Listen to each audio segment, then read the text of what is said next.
Friends, అందరికీ నమస్కారం. నా పేరు మానస. నేను మన ఓంకారం ఫౌండేషన్ నుండి మాట్లాడుతున్నాను. ఈరోజు మన గురువు గారు మన కోసం ఒక అద్భుతమైన ఆరోగ్య చిట్కా గురించి తెలియజేశారు. అదేంటో నేను మీకు ఇప్పుడు చెప్పబోతున్నాను. బహిష్ట నొప్పి. ఈ సమస్యతో బాధపడుతున్నారా? బహిష్ట అయినప్పుడు కొంతమంది స్త్రీలకు కడుపుల్లో, నడుములో, వెన్నులో చాలా నొప్పిగా ఉంటుంది. దీనికే ముట్టుకట్టు నొప్పి లేదా బహిష్ట నొప్పి అంటారు. కొంతమందికి బహిష్ట అవ్వడానికి ముందు, కొంతమందికి బహిష్ట సమయంలో ఈ నొప్పి ఉంటుంది. వివాహమైన తర్వాత, పిల్లలు పుట్టినప్పుడు తర్వాత కొంతమందిలో తగ్గుతుంది.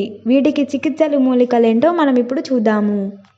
మందార పువ్వులు 6 లేదా 12 గ్రాములు మజ్జిగలో ముద్దగా నూరి రోజుకు 2 సార్లు. నల్ల నువ్వులు 6 లేదా 12 గ్రాముల జీలకర్ర 3 గ్రాములు బెల్లంతో నూరి రోజుకు 2 సార్లు.